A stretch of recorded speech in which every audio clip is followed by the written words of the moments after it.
नमस्कार, loud India पर आपका स्वागत है। हम एक विशेष प्रोग्राम कर रहे हैं, देश के सक्रिय बुद्धिजीवी होने के साथ-साथ जो लोगों के बीच में सक्रिय हैं, उनके सवालों को लेके अखिलेंद्र प्रताप सिंह के साथ। और इस प्रोग्राम का कारण इसलिए है कि आज हमने अ, अखिलेंद्र जी से कहा कि एक डिबेट देश में शुरू हुआ है। वो डिबेट ये शुरू हुआ है कि देश का विकास का मॉडल क्या होगा?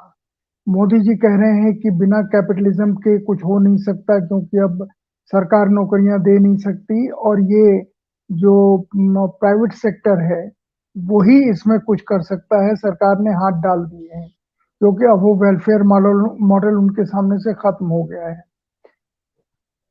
राहुल गांधी जो देश में घूम रहे हैं और मुझे अभी आप जो लोग उस मीटिंग में थे, जो सिविल सोसाइटी की मीटिंग हुई थी दिल्ली में जिसमें राहुल गांधी ने जिसको संबोधित किया था, उसके एक प्रमुख आयोजक मुझे 2 दिन पहले मिले, 3 दिन पहले एक सभा में। मैंने उनसे पूछा कि राहुल गांधी की यात्रा कैसे चल रही है? तो उन्होंने एक शब्द कहा जिससे मैं चौंक गया। उन्होंने कहा कि हमारी सिविल सोसाइटी के लोगों के साथ जो बैठक हुई थी, जिसमें अखिलेंद्र जी आपके साथी योगेंद्र यादव जी भी थे और बहुत सारे लोग थे उसमें। उन्होंने कहा कि राहुल गांधी ने ये कहा था कि 8 साल में हम इतने पीछे कैसे चले गए, तो मैं देश में उसका कारण तलाशने के लिए निकला हूँ। और कारण उन्होंने तलाशा, उनका ये कमेंट था उन मित्र का, जो अभी भी राहुल गांधी इसके परिवार से संबंधित एक संगठन में जुड़े हुए हैं।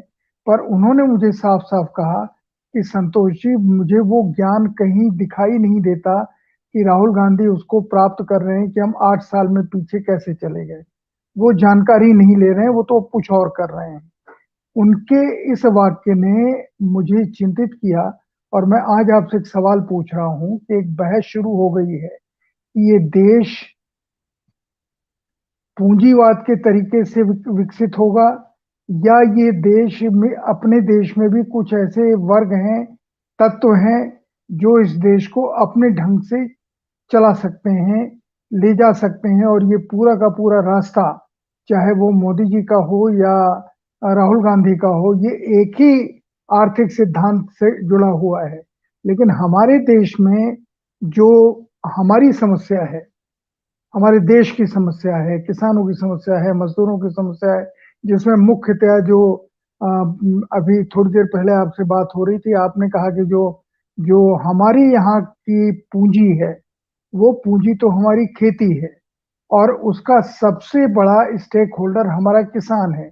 उसके आधार पे कुछ होगा या पूरा का पूरा ये जो विचार आया है कि पूंजीवाद के ज़रिए ही देश का अब विकास हो सकता है, बाकी सारे रास्ते बंद हो चुके हैं। ये बहस शुरू हुई है और इस बहस में मैं आपसे बात करना चाहता हूँ क्योंकि आपका सोचना बिल्कुल अलग तरह से है। आपने वामपंथियों को भी देखा है, आपने समाजवादियों को भी देखा है, आपने बाकी लोगों के विचारों को भी देखा है और खुद आप बहुत एक विचारधारा की उस जगह पर हैं, जहाँ पर आपको इस देश के लोग दिखाई देते हैं। अब मेरा सवाल ये है कि क्या इस देश के लोग बाकी लोगों को नहीं दिखाई देते? हमारी खुद की पूंजी, हमारे खुद के उसके जो सबसे बड़े स्टेक होल्डर हैं किसान, वो नहीं दिखाई देते? ऐसा क्या हो गया, क्यों हो रहा है? और देश में इतने राजनीतिक दल हैं, कोई भी इस कैपिटलिज्म की थ्योरी का विरोध करता नहीं दिख रहा है। तो मैं अब इस प्रस्तावना के साथ, इस भूमिका के साथ आपसे आग्रह करूंगा कि आप इसको लेकर के जो आपके मन में सवाल खड़े होते हैं, उन सवालों को बताइए क्योंकि जो लोग देश में अभी भी आंदोलन करने का सोच रहे हैं, उनमें भी ये मति भ्रम है, कंफ्यूजन है कि देश आखिर आगे बढ़ेगा तो कैसे बढ़ेगा? क्या ये पूंजीवाद के विकास के रास्ते से ही बढ़ेगा या कोई और रास्ता भी तलाशा जा सकता है? और अगर नहीं तलाशेंगे तो हमारे देश की राजनीतिक व्यवस्था आगे चल के कहाँ जाएगी? उसमें किन लोगों की जगह होगी, किन की नहीं जगह होगी? अखिलेंद्र जी। अच्छा आपने इस सवाल को उठाया है और मैं इस पर एक बहुत ही स्पष्ट हूं, क्योंकि मैं आंदोलन की ताकतों के साथ बदलाव की लड़ाई में हिस्सेदार हूं और मैं समझता हूं कि कहाँ अंतर्विरोध है, कहाँ कमजोरियां हैं चीजों को समझने के लिए। और ये सही आपने कहा कि बहुत सारा विभ्रम है। जैसे हम ये जब सुनते हैं कि भाई राहुल गांधी अगर अदानी को राजस्थान में बुलाते हैं तो इसमें हर्ज क्या है। राहुल गांधी ने तो कभी ये नहीं कहा कि हम पूंजीवाद विकसित नहीं करेंगे। राहुल गांधी जो क्रॉनिक कैपिटलिज्म है उससे निपटना चाहते हैं। तो ठीक है, अदानी अगर राजस्थान की सरकार की शर्तों को मान करके अगर राजस्थान में पूंजी निवेश कर रहे हैं तो राहुल गांधी ने कहा कि ओके, ऑल राइट। मैं ये कह रहा हूं कि ये सब इस ढंग से पेश किया जाता है कि जो लोग मौजूदा अर्थनीति की मुखालफत कर रहे हैं, जो उदार अर्थव्यवस्था की मुखालफत कर रहे हैं, वे लोग समाजवाद के पैरोकार हैं। अच्छा, यह भ्रम कहाँ से शुरू होता है? यह भ्रम शुरू होता है, देखिए अगर भारतवर्ष में देखें तो इसकी एक बड़ी पृष्ठभूमि, सोवियत रूस बन चुका था, चीन में भी क्रांति हो रही थी, ढेर सारे मुल्कों में भी उस दौर में एक एशिया में क्रांति का दौर चल रहा, भारत भी उससे प्रभावित था। हम उस दौर में जब देखते हैं तो समाजवाद की एक गूंज चारों तरफ सुनाई दे रही थी।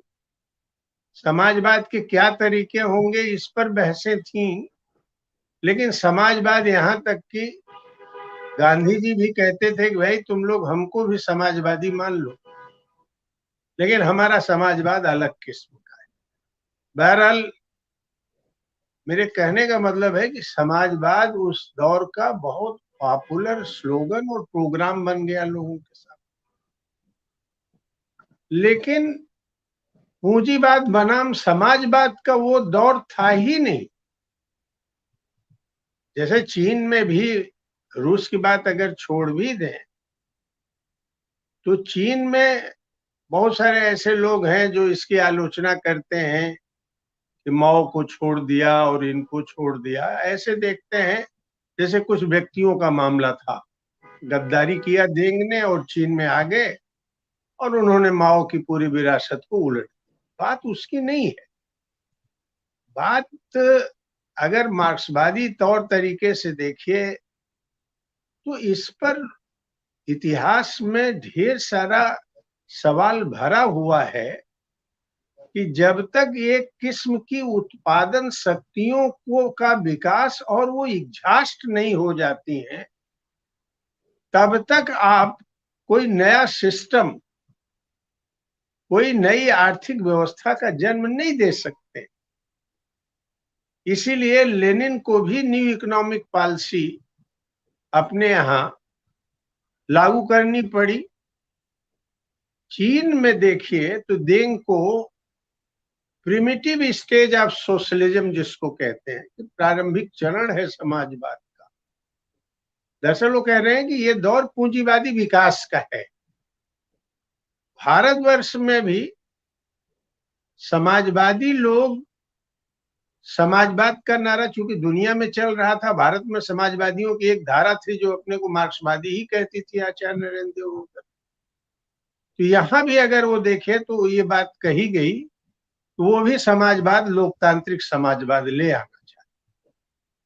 देखिए, लोकतांत्रिक समाजवाद हो या समाजवाद हो, यह एक रणनीतिक लक्ष्य हो सकता है, तात्कालिक कार्यभार था कि भारतवर्ष में पूंजी विकसित की जाए, उत्पादन शक्तियों का विस्तार किया जाए और एक स्टेज में भारत में हम एक डेमोक्रेटिक रिवॉल्यूशन जिसको कहते हैं कम्युनिस्टों की भाषा में, कि जनवादी, नवजनवादी या राष्ट्रीय क्रांति को संपन्न करें।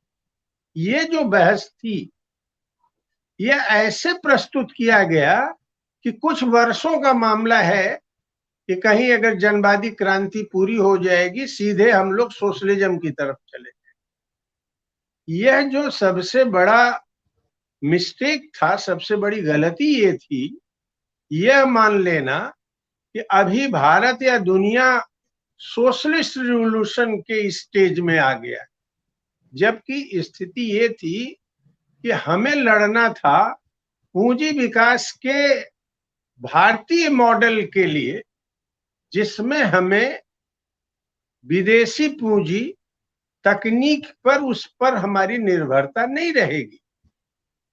हम खुद पूंजी का निर्माण करेंगे और वह पूंजी अपनी तकनीक का निर्माण करेंगे।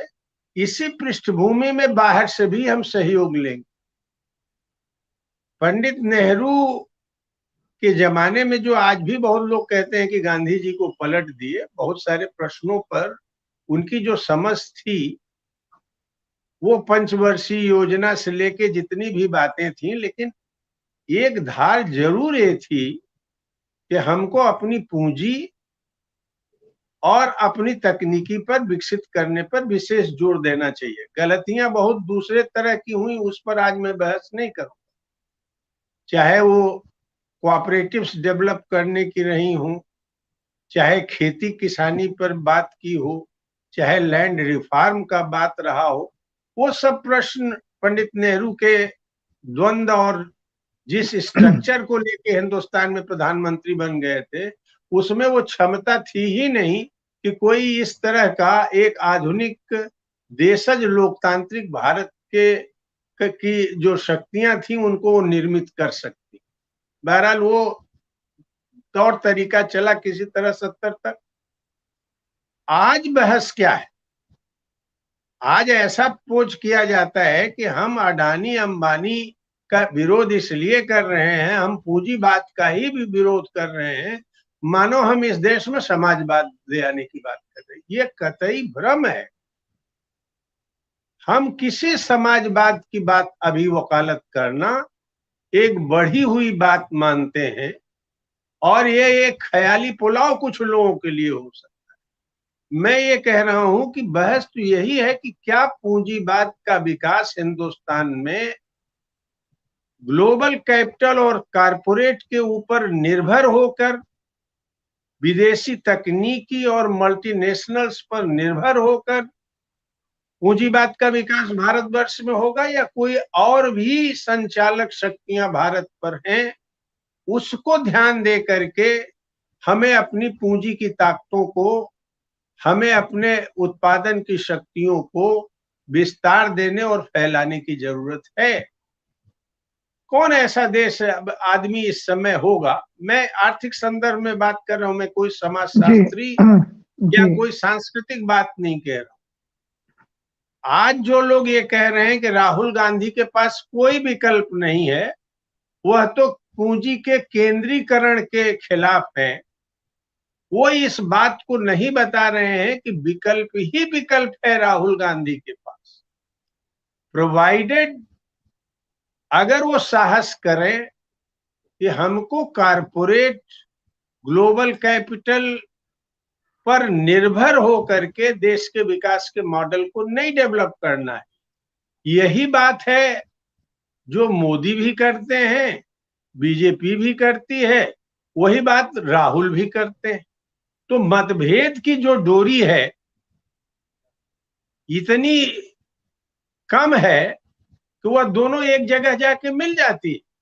इसीलिए राजस्थान का मुख्यमंत्री यह तारीफ करता है कि हमारे अदानी साहब दुनिया के दूसरे सबसे बड़े पूंजीपति। अरे भाई, तुम कोई चीज डील कर रहे हो तो कांग्रेस के लोग यह तो बताएं कि तब फिर आप अडानी को गुजरात में आप किस बात पर आलोचना करते हो? अडानी को सुनिए, मोदी को सुनिए, भाजपाइयों को सुनिए, तो उन्होंने कहा है कि हमने किसी नॉर्म्स का वायलेशन नहीं किया है। जो स्टैंडर्ड है उस स्टैंडर्ड के तहत हमने 1 रुपया मीटर के हिसाब से जमीन गुजरात में खरीदी, या हम बैंकों से लोन लेते हैं, हम उनको रिटर्न करते रहते। 2,60,000 करोड़ हमारे ऊपर बकाया है, तो कल हम उसका भी भुगतान कर दें। लेन देन हम बैंक से करते हैं, हम बैंक का पैसा लेके भागेंगे नहीं। यही तर्क आरएसएस बीजेपी के लोग अडानी के पक्ष में देते हैं। यही तर्क राहुल गांधी हमारे राजस्थान के मुख्यमंत्री के पक्ष में दे रहे हैं कि हमारे मुख्यमंत्री ने कोई कंसेशन नहीं दिया। सवाल है कि क्या यह जो कारपोरेट के थ्रू डेवलपमेंट हो रहा है, सब लोग कंपटीशन कर रहे हैं कि वर्ल्ड बैंक दे दे, कोई विदेशी कंपनी दे दे, हम इससे अपना ले जाएंगे। मैं कह रहा हूं यही तो क्राइसिस है। इसी क्राइसिस ने इस देश में हिंदुत्व को बढ़ाया है।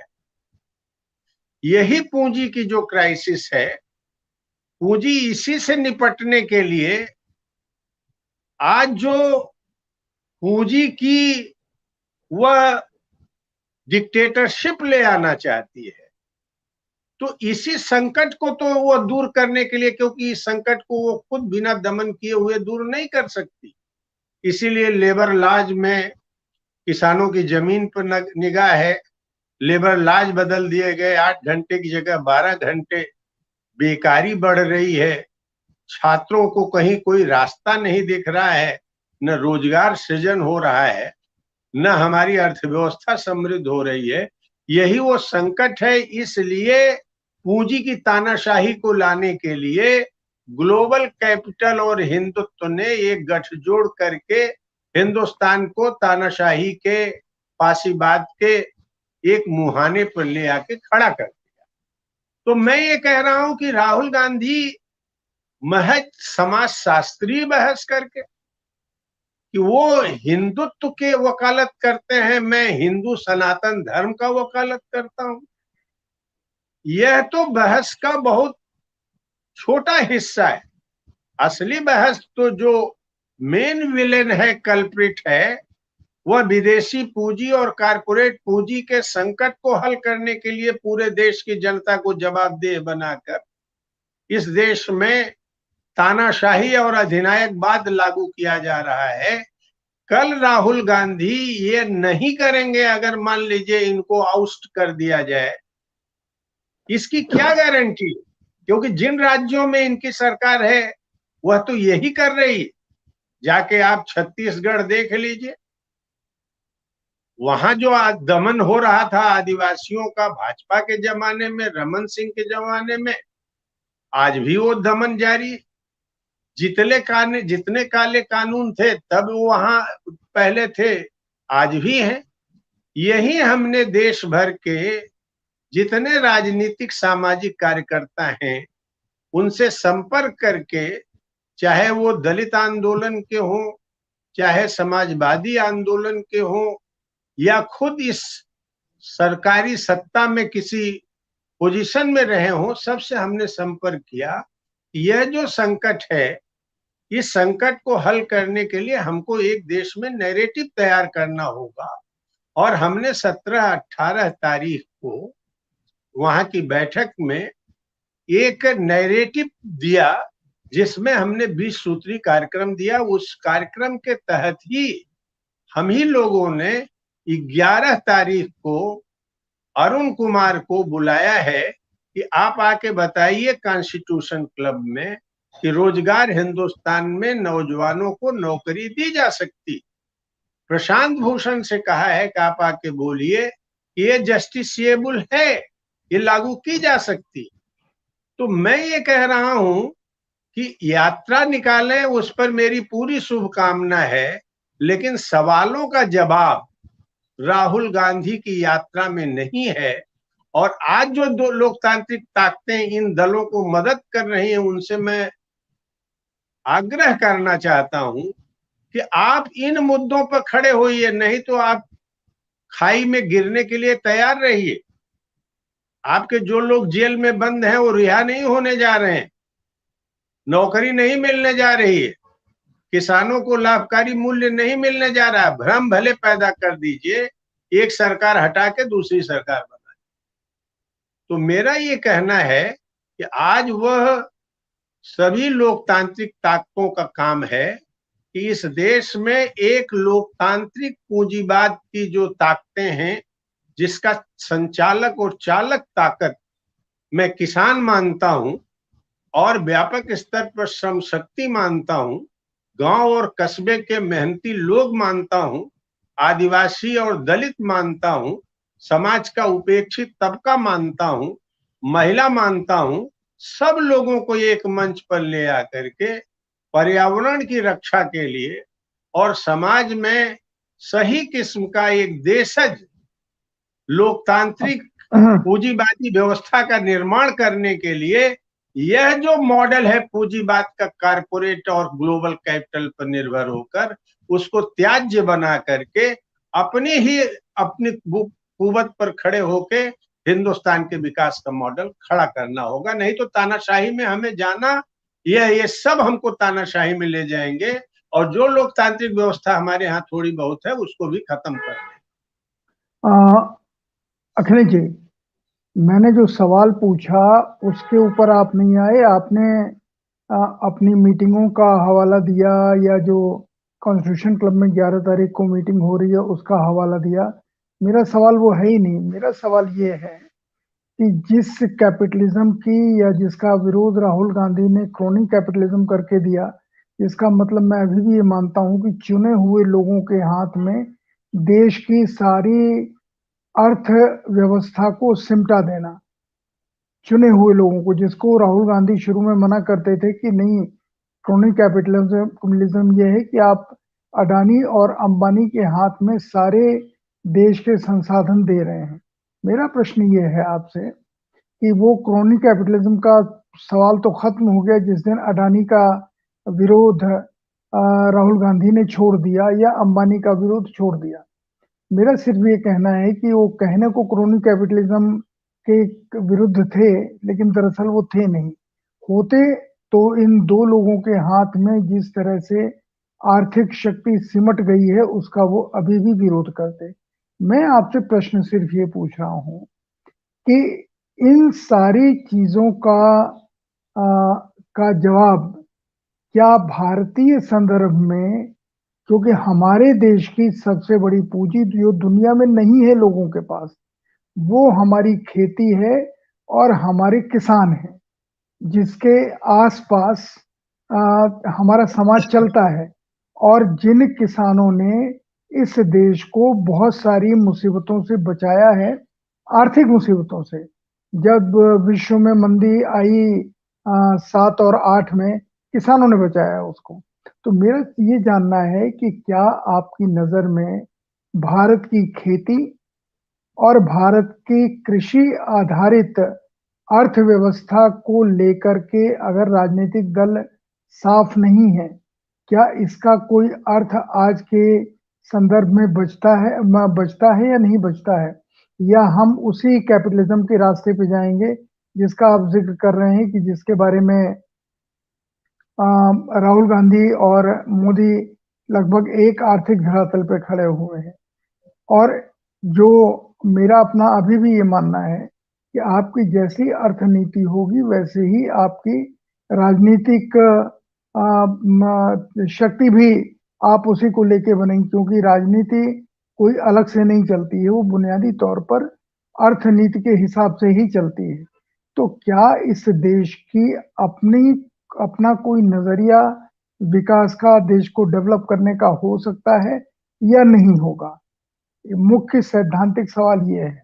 अगर इसका कोई अर्थ है तो क्यों देश का कोई भी राजनीतिक दल इसकी चर्चा नहीं करता? और यहीं पर मैं एक चीज आपसे और शेयर करना चाहता हूं, क्योंकि मैंने ये देखा है, मैंने जितना गांधी को बहुत ज्यादा नहीं पढ़ा है, लेकिन जितना भी गांधी को मैंने पढ़ा है, गांधी जब से इस देश में आए, तो एक तो गांधी के साथ मैं एक बड़ा विनम्र सा शब्द जोड़ता हूं, एक बवाली आदमी, एक विद्रोही, जन्मजात बागी, वो जहां जहां गए वहां वहां उन्होंने वहां की समस्याओं को लेकर के आंदोलन किया।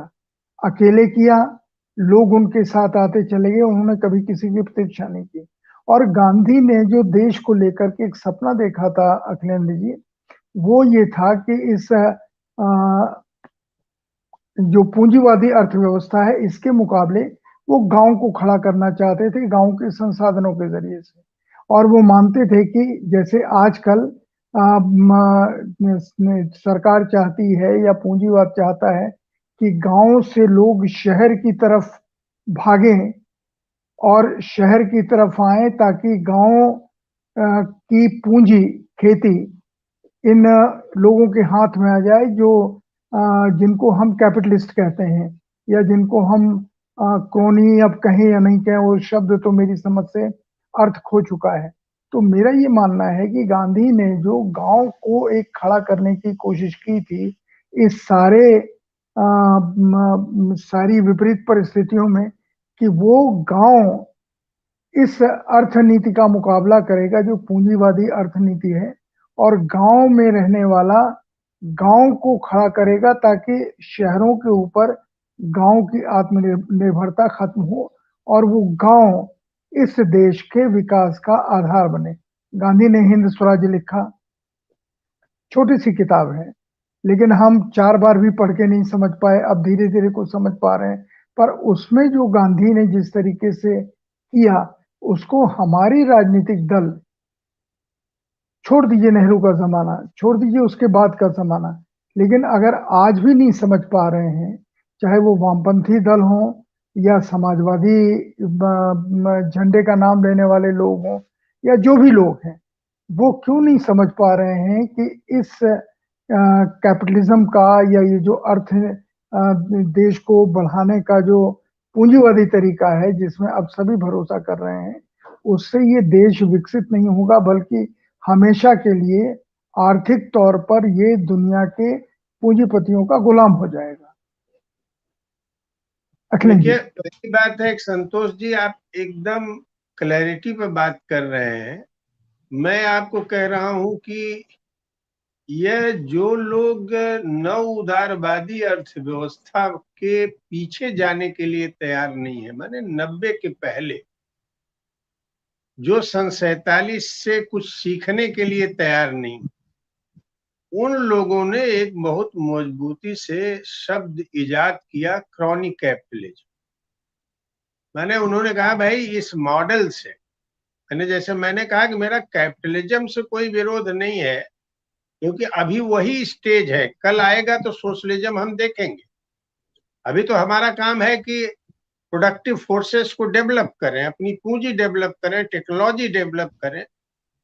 गांधी जी भी इसी को डेवलप करना चाहते थे कि अपनी पूंजी हो, अपनी तकनीकी हो, और प्रकृति से उतना ही लो जितनी जरूरत हो। इसे लोभ का विषय मत बनाओ। गांधी जी की भाषा अलग थी, लेकिन मर्म यही था गांधी जी।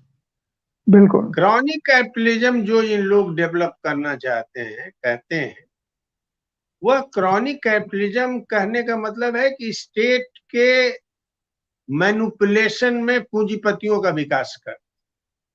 मैं ये कह रहा हूं कि दुनिया के इतिहास में, भारत में भी अगर आप देख लीजिए, क्या बिना स्टेट के सपोर्ट को के कहीं कैपिटलिज्म इंडिपेंडेंटली डेवलप हुआ है क्या?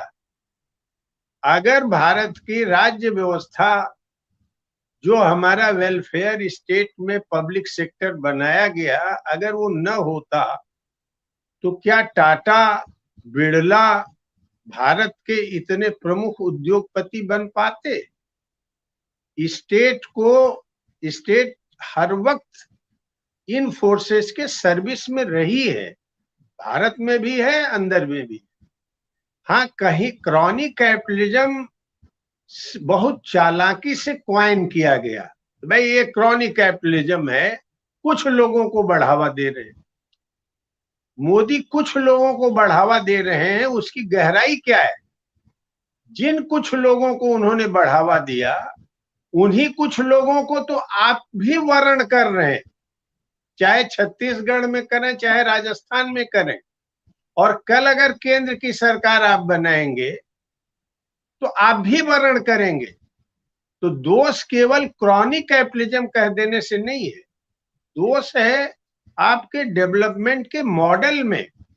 जब आप चाहते हो कि भाई कैपिटल और बिग कैपिटल और टेक्नोलॉजी बेस्ड हम डेवलपमेंट करेंगे, तो वहां अडानी अंबानी अगर खड़े होते हैं तो दूसरों को आप कैसे दे देंगे? भाई अगर आप फ्री ही करा दीजिए तो आप सहयोग न कीजिए, लेकिन आपको तो देना होगा ना। 7.5 लाख करोड़ रुपए बैंकों के सबके पास है, उसमें अडानी ने 2,60,000 करोड़ लिया है। तो इसका मतलब है कि और भी प्लेयर्स हैं जो बैंकों को लूट रहे हैं, अपने पक्ष में ले आ रहे हैं। तो मैं ये कह रहा हूं कि सवाल गंभीर है और उसका जो कारण बताया जा रहा है बहुत ही हल्का कारण है, क्रॉनिक कैपिटलिज्म से राहुल गांधी। मैं तो कह रहा हूं कि ये जो कैपिटलिज्म का मॉडल है जो 91 में आते आते ढह गया, उसी को फिर से मनमोहन ने बढ़ाया और उसी को फिर से मोदी बढ़ा रहे हैं, उसी को फिर से राहुल गांधी भी बढ़ाना चाहते हैं। इससे चीजें हल नहीं होंगी। देखिए इसमें एक ही चीज है, ये यूरोप के मार्केट में तो कुछ कर नहीं पाएंगे। भले हमारे बहुत सारे मित्र कहते हैं कि नहीं अभी यूरोप में बड़ा स्कोप है, अमेरिका में बहुत स्कोप है।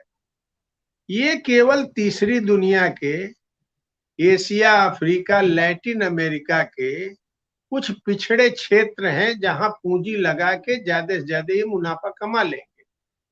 लेकिन मैं ये कह रहा हूं कि हम अगर जो हमारा पूंजीपति अफ्रीका, पिछड़ा एशिया और अमेरिका में अगर लूटपाट, माने दक्षिण अमेरिका में लूटपाट करता है, तो वह पूंजीपति भारतवर्ष के किसानों को नहीं लूटेगा, आदिवासियों को भी एक दखल नहीं करेगा, गरीबों को नहीं करेगा, ऐसा संभव ही नहीं है। तो हम किसी लूटपाट की अर्थव्यवस्था, सबसे बड़ा मॉडल था ब्रिटेन, स्पेन दुनिया के सबसे बड़े मॉडल थे, लूटते थे। आज उनकी अर्थव्यवस्था देखिए, वर्स्ट किस्म की अर्थव्यवस्था ग्रेट ब्रिटेन की। तो मेरा ये कहना है कि क्रॉनिक कैपिटलिज्म का मामला नहीं था, मामला ये था कि technology big capital based, multinational global capital based जो इकोनॉमी डेवलप की है भारतवर्ष में, उसे पलटने की जरूरत थी, क्योंकि वो हमारे देश में अनावश्यक आरोपित थी।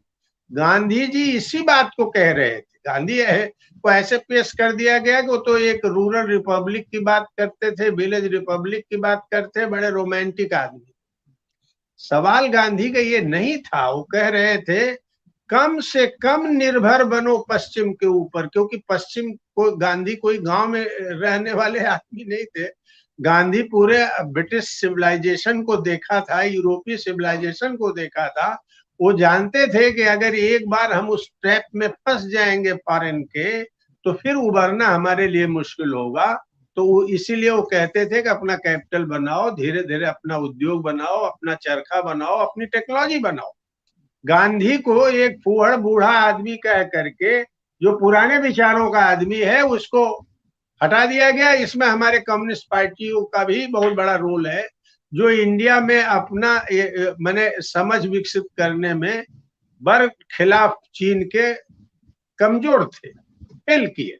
तो मैं ये कह रहा हूं कि आज देखिए सन 47 में जो गांधी ने चेतावनी दी, अगर उसी समय हम उस बात को ध्यान दिए होते तो आज हम विदेश के पूंजी के फंदे के नीचे आज हिंदुस्तान नहीं रहता।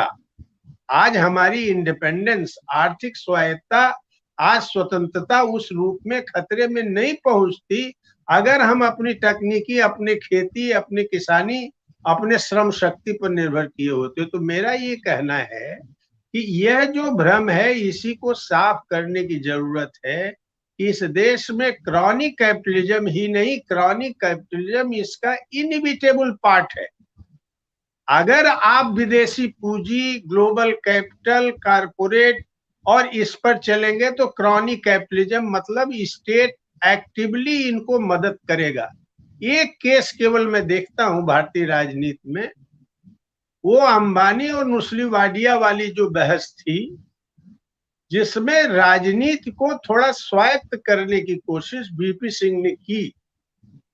उस डिक्टेट को उन्होंने स्वीकार नहीं किया और अंबानी की एक भी नहीं चलने दी। हालांकि कुछ लोग कहते हैं वो तो वीपी सिंह साइड लिए नुस्ली वाडिया का, ये सब गलत है। वीपी सिंह इस बात को, बहुत बड़े अर्थशास्त्री नहीं थे, लेकिन इंट्यूटिवली इस बात को भांप लिए कि ये मोनोपोलाइजेशन की तरफ जा रहा है, तो उन्होंने उसे रोकने की कोशिश की। नहीं तो 70 के दशक के बाद अगर आप उठा के देखिए तो मोनोपोलाइजेशन के ही पार्ट पूरी पॉलिटिकल लीडरशिप थी। चाहे नरसिम्हा राव रहे हो, अटल जी को अर्थशास्त्र का कितना ज्ञान था। वो तो कहते थे आरएसएस वाले कूपमंडूक हो गए हैं, नहीं जानते दुनिया कैसे चल रही। उसके बाद ये मनमोहन जी तो यहां तक खड़े हो गए कि हमको अमेरिका से दोस्ती रखनी है, न्यूक्लियर एग्रीमेंट करना है, लेफ्ट जाए भाड़ में, निकलवा दिया, जबरन निकलवाया लेफ्ट को। लेफ्ट भाटा थोड़ा ना, वहां से फोर्स किया कि तुम इससे बाहर जाओ। तो मैं ये कह रहा हूं कि यह बहस इस पर केंद्रित करने की जगह बहस की ये जरूरत है कि हमारे देश में विकास का मॉडल क्या होगा। जो हम विकास का मॉडल अभी लेके चल रहे हैं, इसके रिव्यू की जरूरत है, इसे पलटने की जरूरत है। या यह अगर विकास का मॉडल हम नहीं अगर पलट सकते, तब फिर हम अभिशप्त होंगे इस देश में फासीवाद के लिए। इस देश में पिछड़ी ताकतों को, जो इस देश में पिछड़े विचार की ताकतें हैं, उनके शासन को बर्दाश्त करने के लिए, वर्ल्ड बैंक और आईएमएफ के डिक्टेट को मानने के लिए। नोट कीजिए, 2023 से और 2026 तक इंडियन इकोनॉमी का ही नहीं, वर्ल्ड में मंदी जो आई है, इंडियन इकोनॉमी भी वर्ष सफरर होगी। बेकारी बढ़ेगी, महंगाई, जैसे इसको स्टैगफ्लेशन कहते हैं ना, बेकारी और महंगाई साथ साथ, मंदी और महंगाई साथ साथ हिंदुस्तान में चल, आपके पास खरीदारी नहीं है, उत्पादन नहीं होगा, कल कारखाने नहीं लगेंगे, उद्योग नहीं बनेंगे, तो रोजगार नहीं होगा। आप महंगाई बढ़ाएंगे, लोगों को खरीदने की ताकत नहीं रहेगी। तो मैं ये कह रहा हूं कि अभी भी समय है। 2024 एक क्रूशियल पॉइंट है। आपके चैनल के माध्यम से जो भी 1000, 10, 5000 लोग देखते हैं, उनसे मेरा एक निवेदन है कि अगर भारतवर्ष में आप ग्लोबल और हिंदुत्व के गठजोड़ के फासीवाद से निपटना चाहते हैं, जो आपके गले के ऊपर तलवार जैसी लटकी हुई है, तो जरूरत है कि हिंदुस्तान में एक ऑल्टरनेटिव मॉडल ऑफ डेवलपमेंट, जिसकी संचालक शक्ति हमारा किसान होगा, हमारे पिछड़े इलाके होंगे, हमारा सुदूर का गांव और कस्बा होगा, शहर का गरीब होगा, हमारा छोटा मध्यमी उद्यमी लोग होंगे। इन लोगों का एक ब्लॉक बनना चाहिए, जो ब्लॉक साफ तौर पर कहे कि एनफ इज एनफ, अब हम और मॉडल लेके नहीं चलेंगे। दुखद ये है, इसी सिविल सोसाइटी में कुछ लोग समाजशास्त्रीय कारणों से राहुल के पीछे दौड़ने लगते हैं, अर्थशास्त्र पर कोई बहस नहीं करते। पॉलिटिकल इकोनॉमी, जैसा आपने एग्जैक्टली सही कहा कि अर्थनीति ही अपने अंतिम रूप में राजनीति और संस्कृति और सभ्यता में रिफ्लेक्ट करती है। यह जो बात है, यह बात को जानते हुए भी एक भ्रम पैदा कर रहे हैं कि हम हिंदुस्तान में ये यात्रा कोई बहुत हिस्टोरिक गोल्डन अपॉर्चुनिटी है, हम लोकतंत्र को बचा लेंगे। मैं ये कह रहा हूं कि बहुत बड़ा छलावा होगा अगर आज भी इसी यात्रा के दौरान ये सब ताकतें दबाव नहीं बनाती राहुल गांधी पर कि वो आप पीछे हटो, इससे कारपोरेट की तारीफ करना बंद करो, आप कंसंट्रेशन ऑफ कैपिटल तो इस कैपिटलिज्म के डेवलपमेंट में निहित ही है। जिसके पास जितनी पूंजी होगी वह मोनोपोलाइज तो करेगा ही करेगा, जिसकी अच्छी तकनीकी होगी वो कंट्रोल तो करेगा ही करेगा। आपके चाहने न चाहने का प्रश्न नहीं है। आज भी दबाव डालने की जरूरत है, चाहे राहुल गांधी हो और चाहे क्षेत्रीय दल हो, ममता बनर्जी भी उठा के ले गई कि हमारा पोर्ट का आप करो। एक्चुअली ये सब लोग एक ही स्कूल के प्रोडक्ट हैं, जिसने 90 में आके हथियार डाल दिया था और जिसने कहा था कि अब हमारे पास IMF और वर्ल्ड बैंक के दिए हुए रास्ते से अलग कोई रास्ता चुनने की क्षमता ही नहीं है। तो मैं यहाँ कह रहा हूं कि नहीं भाई, क्षमता है। आप बहुत बड़ी सभ्यता हैं, आप सनातन ही नहीं, आप इंडस सिविलाइजेशन के वारिस हैं। आप एक हिंदुस्तान को बनाने वाले में क्रिएटिव बहुत बड़ा एक थ्योरेटिकल बेस देने वाले हैं। आपके पास टेक्नोलॉजी विकसित हो सकती है, आपके पास पूंजी भी विकसित हो सकती है, इतनी बड़ी श्रम शक्ति है आपके पास, मैन पावर आपका कैपिटल है। खाली वर्ल्ड में उसके सप्लायर क्यों बनना चाहते हैं कि हम डॉक्टर बना के, एजुकेशनिस्ट बना करके दूसरे देश में ले जा करके बड़ी पूंजी कमा लेंगे। सर्विस सेक्टर अभी भी ऊपर जा रहा है। वी शेप ये लोग इसी सर्विस सेक्टर के आधार पर कहते थे, लेकिन ये वी शेप नहीं चल रहा है। सर्विस, अकेले सर्विस सेक्टर, अगर आपका इंडस्ट्री सेक्टर डाउन होगा, अगर आपका कृषि सेक्टर डाउन होगा, अगर आपकी इनफॉर्मल इकोनॉमी कोलैप्स करेगी, तो अर्थव्यवस्था आप कैसे बनाएंगे? इसीलिए मैं कह रहा हूं, ये समाजवाद वगैरह का मामला नहीं है कि हम जो लोग कह रहे हैं कि नहीं ये अर्थव्यवस्था बदलो तो हम समाजवादी हैं, हम कम्युनिस्ट हैं, हम लेफ्ट हैं। हम ये कतई नहीं कह रहे हैं। हम एक डेमोक्रेटिक पोजीशन लेकर के आज हिंदुस्तान की जरूरत को पूरा करने के लिए कहते हैं कि हिंदुस्तान में अपने किस्म का, हमको अपनी पूंजी और तकनीकी पर निर्भर हो करके हमको आगे बढ़ने की जरूरत है। अगर जिन लोगों को इस पर आज भी संदेह हो, तो आपका रिजर्व जो फंड था मुद्रास्फीति कोष में कितना था और घट क्यों रहा है? क्योंकि आप एक्सपोर्ट कम कर पा रहे हैं, इंपोर्ट ज्यादा कर रहे हैं। एक्सपोर्ट में आपको पैसा कम मिल रहा है क्योंकि रुपए का वैल्यूएशन आपका इतना कमजोर हो गया, 82 से 82, और आने वाले दिनों में रुपए का वैल्यूएशन और घटेगा। तो मैं पॉपुलर भाषा में जनता से यही बात कहता हूं कि आज आपको एक ऐसे नेशनल पॉलिटिकल प्लेटफॉर्म को बनाने पर अपनी ऊर्जा लगानी चाहिए, चाहे आप गांधीवादी हो, चाहे कम्युनिस्ट हो, चाहे सोशलिस्ट हो, या बाबा साहेब के फॉलोअर हो, या पर्यावरणवादी हो। आपको एक नेशनल पॉलिटिकल प्लेटफॉर्म बना के कुछ इलाकों में आप अपने एक्सपेरिमेंट को आगे बढ़ाइए। यही रास्ता भारत को देगा। हम पुराने मॉडल से अगर चलें तो उसके हीरो कभी बदलते रहें, कभी सोनिया गांधी, मनमोहन हो, और कभी राहुल गांधी और कोई हो जाए, उससे आपके सवाल का हल नहीं होगा। हाँ, इतनी राहत जरूर होगी कि आरएसएस और भारतीय जनता पार्टी जिनोसाइड की आइडियोलॉजी में यकीन करती हैं, वही आदिम युग के जिनोसाइड में, इनके राज्य में इस तरह से जातीय, ये इतना बड़ा जातीय हिंसा नहीं होगी। लेकिन गारंटी क्या है कि आपकी सरकार बन जाएगी तो ये जाति जो हिंसा की ताकतें हैं वो चुप हो जाएंगी। आप अगर उठा के देखिए, जैसे मुजफ्फरनगर में अखिलेश की सरकार थी, सरेआम खान पान के सवाल पे एक आदमी को मार दिया गया, जो बाद में आज तक पता नहीं चला कि उसका अपराध क्या था। जी मैं आखिरी सवाल पूछना चाहता हूं, और वो सवाल मुझे नहीं पता इस बड़े विषय से कहाँ जुड़ता है, लेकिन पहले हम डेमोक्रेसी को, लोकतांत्रिक व्यवस्था को परिवर्तन के एक बड़े वाहक के रूप में देखते थे कि इस देश की जनता जिसे अपनी समस्याएं हल करनी है, वो उनको आइडेंटिफाई करेगा, जो उनकी समस्याओं को हल करने में आगे चलेगा, क्योंकि लोकतंत्र में वोट से सत्ता बदली जा सकती है। लेकिन यही लोकतंत्र इस समय इस्टेब्लिशमेंट का या उन ताकतों का जो यथास्थितिवादी हैं और बदलाव नहीं चाहते, उनके हाथ की सबसे बड़ी ताकत बन गया है। तो मेरा सिर्फ ये जानना है कि ये लोकतंत्र क्या अपने अंतर विरोधों के कारण उस जगह पहुंच गया है जहां ये एक तरह की तानाशाही ला सकता है? क्योंकि विदेश में तो लोग कहने लगे हैं कि हिंदुस्तान में लोकतंत्र के जरिए ही तानाशाही आ गई है और उसका कोई विरोध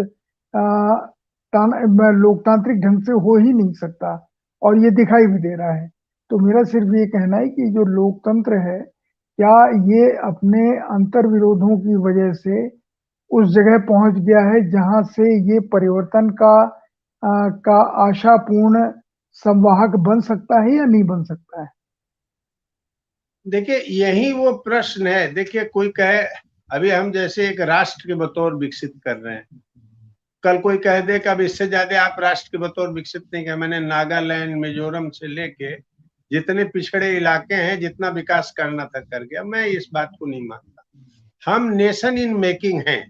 मैं इस विचार से सहमत हूं कि अभी हम एक राष्ट्र के बतौर डेवलप कर रहे हैं, जिसमें बहुत सारे क्षेत्रीय भूमिका संघीय ढांचे के तहत होनी बाकी है, जिसको भी ये कर्व कर रही है मोदी सरकार।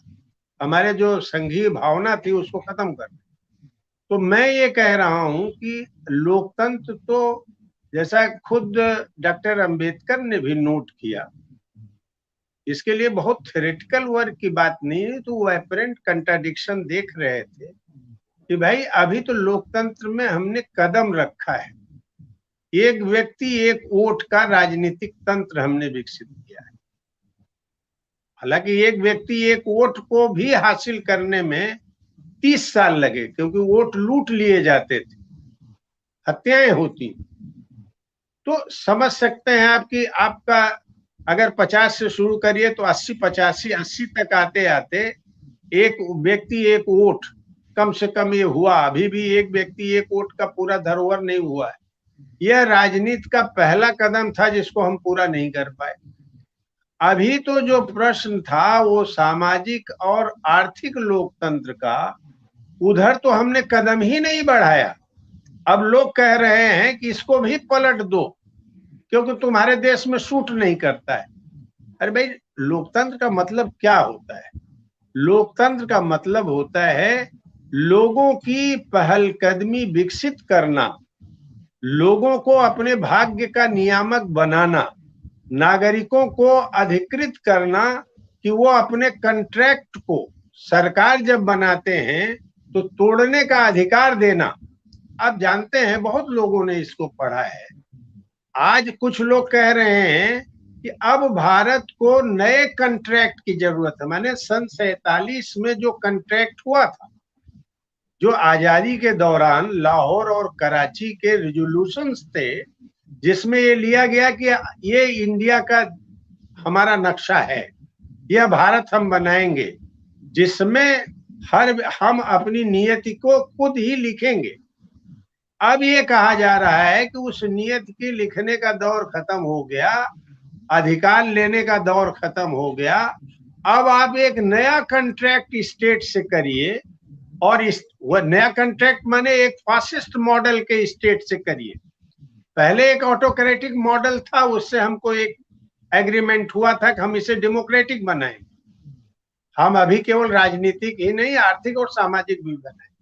अब हमसे कहा जा रहा है, जिसमें आरएसएस भी कहता है कि आप एक कॉन्ट्रैक्ट कीजिए जिसमें यह आपका बोध उभरे कि आप कर्तव्य पालन करने वाले नागरिक हैं, आपको ड्यूटी परफॉर्मिंग सिटीजन की भूमिका में आना है। इस भूमिका में हमसे एक कॉन्ट्रैक्ट कराने की कोशिश हो रही है। आने वाले दिनों में उसी लाइन पर हो सकता है कि कोई इलेक्टोरल पद्धति भी विकसित कर दी जाए।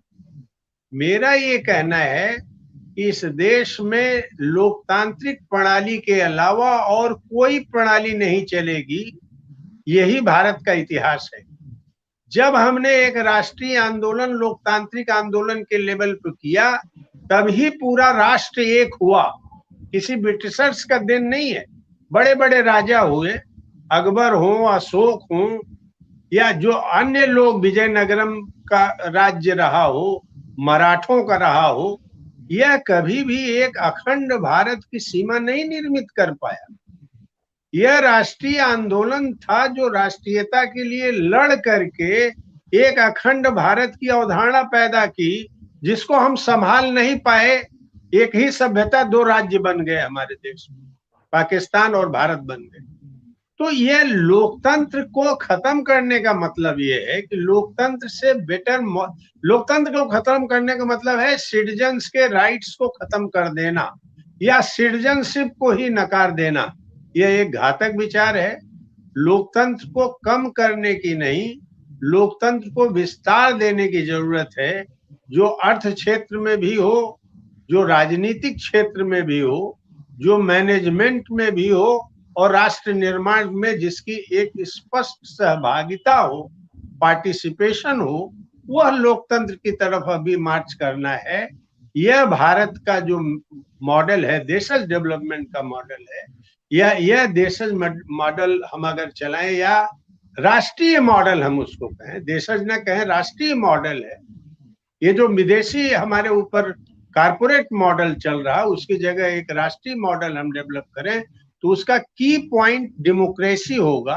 डेमोक्रेसी को खारिज करके हम जहां खड़े होंगे तो वह एक ऐसा समाज होगा जिस पर फिर खड़ा होने में हमें हजारों वर्ष लग जाए। इसीलिए आज डेमोक्रेसी की रक्षा के लिए हम सभी ताकतों से एकताबद्ध हैं। बीजेपी के खिलाफ लड़ने के लिए इन सभी दलों से हम हाथ मिलाने, उनके साथ काम करने के लिए तैयार हैं, लेकिन हम अपने एजेंडे और स्वतंत्रता को छोड़ेंगे नहीं। हम किसी के पिछलग्गू नहीं बनना चाहते। हम अपने स्वतंत्र रास्ते, चाहे हमारी छोटी ही बात क्यों न हो, हम अपने पैरों पर खड़े होकर इनको सहयोग करेंगे। हम किसी का पिछलग्गू बन के कभी कांग्रेस, कभी क्षेत्रीय दल, कभी ये कभी वो, पिछलग्गू बन के अपनी भूमिका निर्वहन नहीं करते। अपनी जनता के एजेंडे पर इनके साथ बराबर के हिस्से से छोटे बड़े को नजरअंदाज करते हुए हम हिस्सेदारी करना चाहते हैं ताकि लोकतंत्र की रक्षा हो सके। बहुत बहुत धन्यवाद अखिलेश जी। और आपने बहस के लिए बहुत सारे मुद्दे दिए हैं और मेरा ख्याल है कि जो लोग आज का प्रोग्राम देख रहे हैं वो इसके ऊपर सोचेंगे, विचार करेंगे और मेरा ख्याल है कि एक नई बहस शुरू होगी कि हमारा रास्ता होना कैसा चाहिए। आप सभी दर्शकों में अनुरोध करता हूं कि हमारा रास्ता कैसा होना चाहिए, इसके ऊपर अपने कमेंट आप प्लीज इस प्रोग्राम के को देख करके आपको कैसा लगा अगर आप लिखेंगे तो हमें बहुत आसानी होगी और समझने में आसानी होगी कि देश के लोगों का दिमाग कैसा है। और इतना ही नहीं, मैं 11 तारीख को जो प्रोफेसर अरुण कुमार अपना बेकारी को लेके, बेरोजगारी को लेके जो एक अपना पेपर वहां रिलीज कर रहे हैं, तो मैं उसके बारे में भी चाहूंगा कि कई लोगों से उसके ऊपर बातचीत हो और उसमें अखिलेंद्र जी को भी मैं आमंत्रित करूंगा कि वो उस पेपर का विश्लेषण करें कि वो पेपर पढ़ने के बाद उनके ऊपर क्या असर हुआ और देश के लिए ये कितना सामयिक है, नहीं सामयिक है। तो ये हम अगले प्रोग्राम में मिलते हैं तो बात करेंगे 11 तारीख के बाद। 12 तारीख हो, 13 तारीख हो, हम कई विद्वानों से उस पेपर के ऊपर डिस्कस करना चाहेंगे और उन्हें आमंत्रित भी करेंगे ताकि हमारी बुनियादी सवालों को लेकर के समझ थोड़ा सा ज्यादा पैनी भी हो और सही भी हो। अखिलेश जी बहुत बहुत धन्यवाद आपको और दर्शकों, आपने इस कार्यक्रम को देखा उसके लिए बहुत बहुत धन्यवाद आपको।